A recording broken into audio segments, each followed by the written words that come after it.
kita how to say ada banyak pagar atau dilindungi oleh orang-orang yang berilmu yang akan menasihatkan kita sekiranya kita nampak sesuatu perkara yang di luar batasan.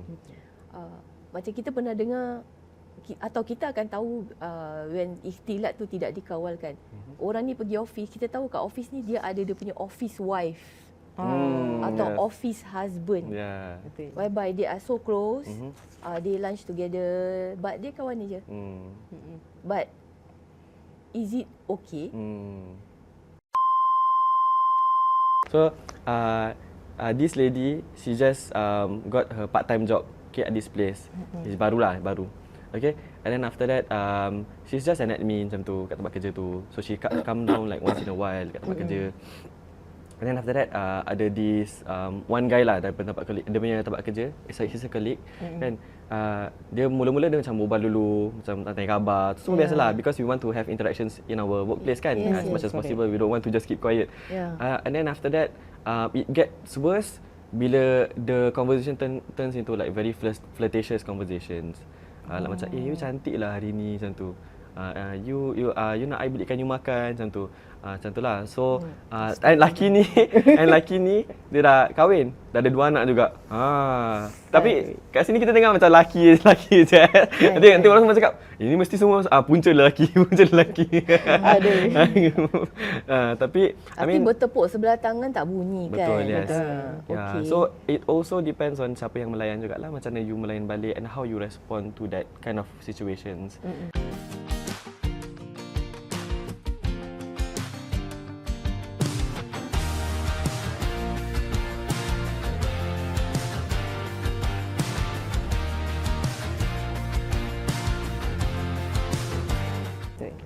So that's my personal observation.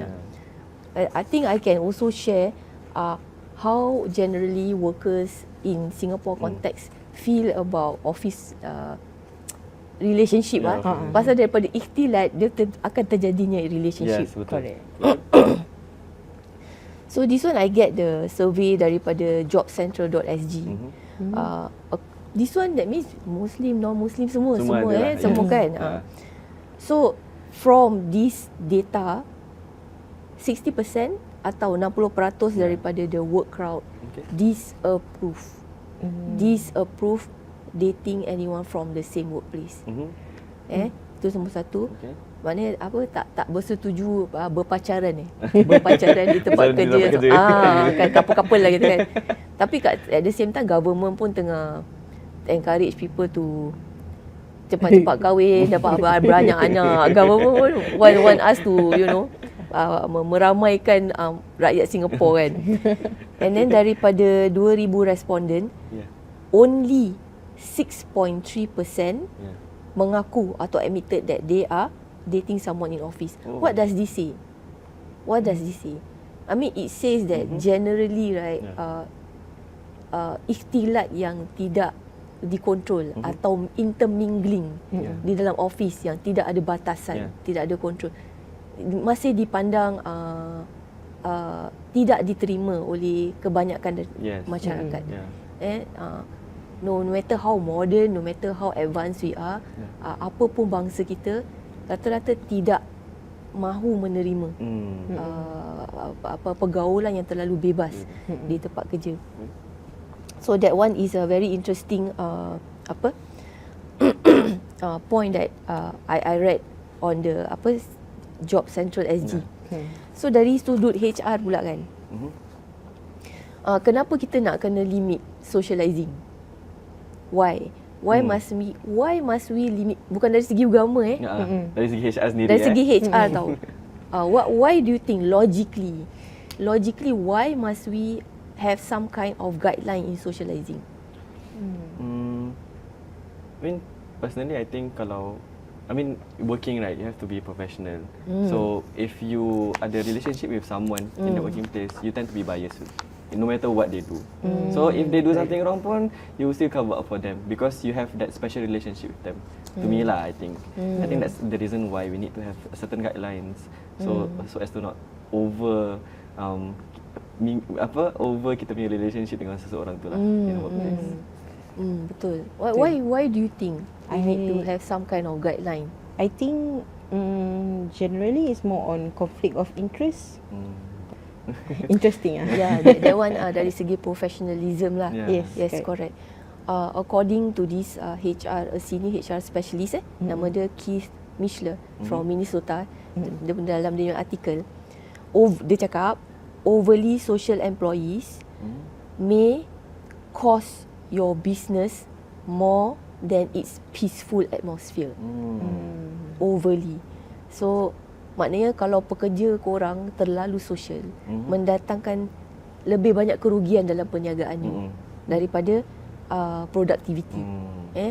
So that means I think a very clear cut example is socializing.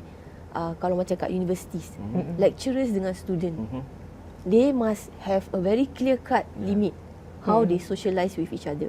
Itu a very clear cut example that I can think of. Is because first nak jaga professionalism, number two is conflict of interest. I mean kalau macam, because the professors or the lecturers are seen as person of authority. Yes. So kalau macam let's say the social line is grey, you can imagine the harm that it will bring to the institution, to the professor, to the student. So that one is a clear cut example yang kita boleh buat inference to tempat kerja kita lah. And I pun nak share sikit apa the biggest killer of productivity kat tempat workplace. Oh, biggest killer. Biggest killer. Semua ada kena dengan ikhtilat lah, pergaulan. This one is the survey is done. Mesti survey lah. Tak boleh I just plot from the sky. From this career builder. Career builder is a human capital solution provider lah, another organisation. So they survey more than 2,000 HR managers, more than 3,000 employees. So this is from variety of industries and sectors. The biggest killer of productivity is cell phone and texting.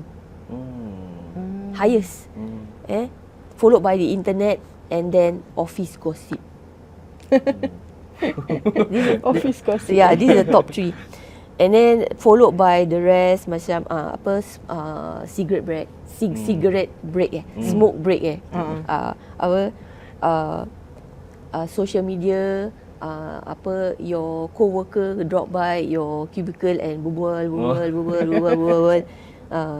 And interestingly, noisy co-workers. Noisy co-workers. Wow. Okay. Killer of productivity. Tapi I tak baca dia punya definition. What is the definition of noisy co-workers lah kan? Pasal kalau nak cakap macam my department particularly I have plenty of noisy co-workers. What is your definition of noisy co-workers? Since we don't have the definition, so what is your definition of noisy? Noisy co-workers, I think noisy co-workers maybe those who are bringing noise that is not related to work. Maknanya who likes to argue, who likes to disrupt the office punya peace. That's my definition of noisy co-workers. In a negative the view negative part lah. Noisy co-workers yang macam department my department people who I do not know, when they are noisy, we know everything is normal. If they are quiet, that means they are very stressed up, or they are holding something in their heart. Otherwise, I expect my office to be noisy. I think when you term noisy, it actually has to see macam maybe your staff punya personalities juga. Pasal noisy can also mean boisterous. That means they are playful, but then they are working. So how about your office? Your office noisy tak? I mean, to me, noisy itself, the word noisy kan, is something disruptive When you hear a lot of noises and it's annoying So it has to be something negative. Compared to loud kan, loud it can be like very authoritative. So bila orang buat salah, dia kena speak up. So that's loud. And comparing to noisy, obviously it's not relevant in the workplace lah. Also maybe depending on what you are doing lah. I mean, if you are doing accounting kan, I don't know, if you have noisy co-workers, tak boleh balance you punya work kan. It depends lah, it depends on your on what you are doing also lah. And about HR policies kan rata-rata about hubungan kat tempat kerja kan. According to HRM Asia, most companies they don't have any policies yang ban relationship at all lah. They don't have an outright banning relationship. But there are certain practices that they adopt generally. Firstly, all relationship must be transparent and above the board lah. Maknanya it must be legitimate, sah. That means it's not a scandal. Kan? So that kind of relationship is okay. Then most or if not all, they don't approve relationship between supervisor and subordinate. Direct supervisor and subordinate. That one definitely conflict of interest. Yes. So in these cases usually one nak kena transfer lah. Mesti transfer tempat lain. And then there will be guidelines like no PDA lah kat tempat workplace. Kan you don't have to display obvious lah. Please. Kan. So itu rata-rata kat tempat kerja this is what they adopt lah.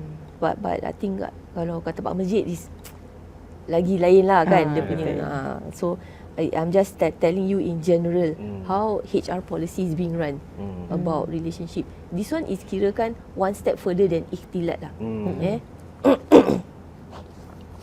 Okay. Kalau I nak tanya you all, what are the pros and cons that you all think is the... Kadang-kadang kita kan kat tempat kerja kita ada macam happy hour. Happy hour tu macam salah maksudnya we do extend our socializing effort. Because socializing is a skill. It's a very useful skill. We extend it after office hour. What do you think are the pros and cons of having that at your workplace?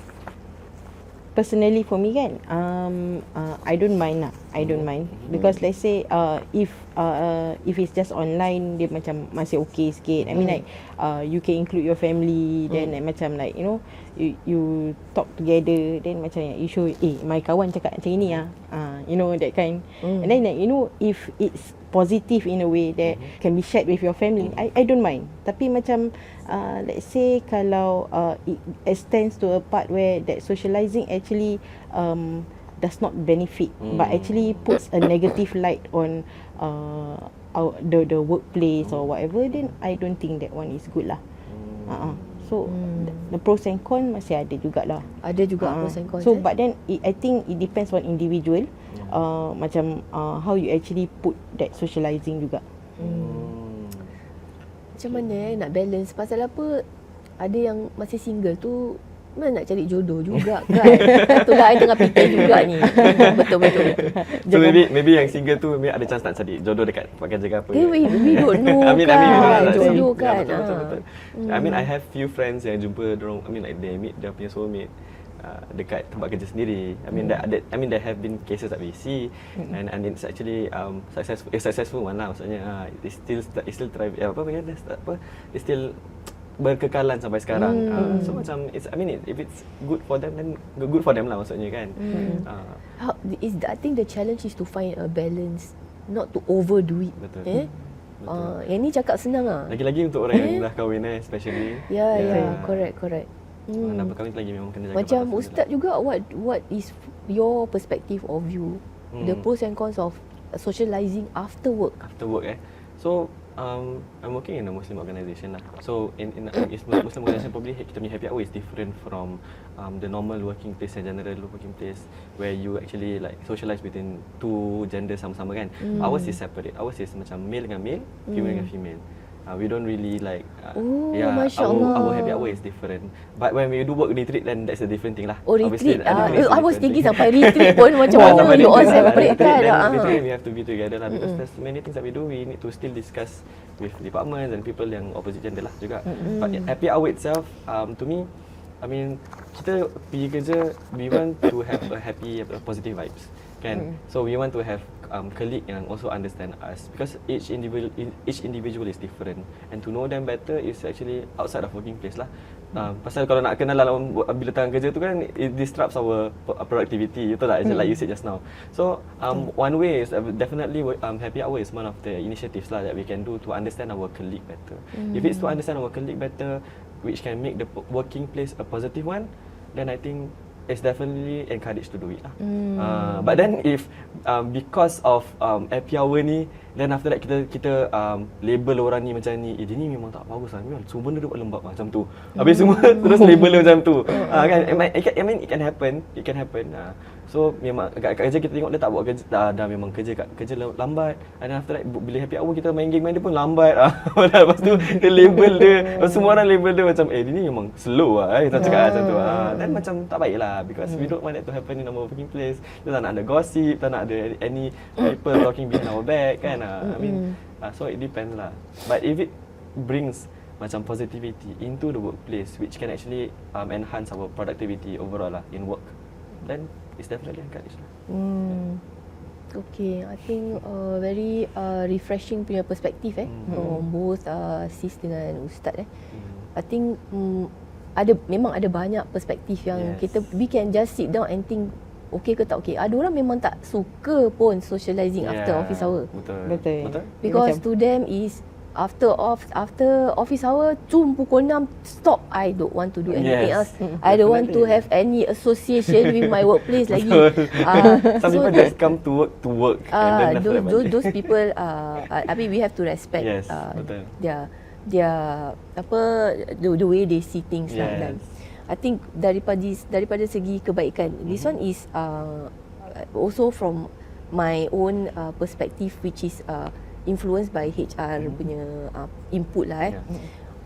Bila kita lebih kenal kita yang co-worker, itu sesuatu yang baik. And selalunya sewaktu bekerja, payah kita nak kenal lebih rapat. Sebab apa? Semua orang sibuk. But when your setting tu untuk mengenal is di luar, dia lebih relax and you akan nampak your co-worker in a different light tau. Macam you cakap tadi ini worker ni lembab. But dengan socializing dengan dia di luar, you akan tahu kenapa. I personally know someone who is a lembab or dilabeled as lambat bekerja. But bila I get to know better, setiap work submission is perfect. Masya-Allah. No mistake. Dia make sure dia buat lambat tapi dia punya detail is I tabit. Masya-Allah. So very meticulous. Dia put it upon herself, is a lady. Put it upon herself to dig into deeper to make sure all of the report yang dia submit semua justify. Anybody ask dia boleh jawab.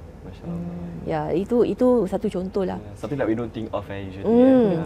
Then you boleh discover some of them bila you berbual kat luar kan, kita kadang-kadang berbual yang di luar topik bekerja. Berbual merepek lah kadang-kadang kan. So kita akan dapat idea dan apa diorangnya kemahiran, diorang punya minat yang you tak tahu sebelum ni you tak tahu. Actually daripada information yang you dapat di luar bekerja ni actually you boleh extract and contribute that to the team punya performance. Pasal you akan kenal the person punya strength. And you akan kenal the person punya weaknesses. So you learn how to cover each other from there. And then when you do bonding it's supposed to be bonding. Ikhtilat lah lepas office hour, it actually forms a stronger relationship. Sampai kadang-kadang ada orang dia stay kat tempat kerja tu lama bukan pasal dia suka sangat tempat kerja tu atau dia suka sangat dengan dia punya boss. It's pasal dia suka dengan dia punya co-workers. Betul. Maksudnya ikhtilat yang terpimpin lah. Compared to ikhtilat yang haram. Ikhtilat yang haram, you akan tahu dia akan mendorong pada kebinasaan dari segi apapun. You just need a spark.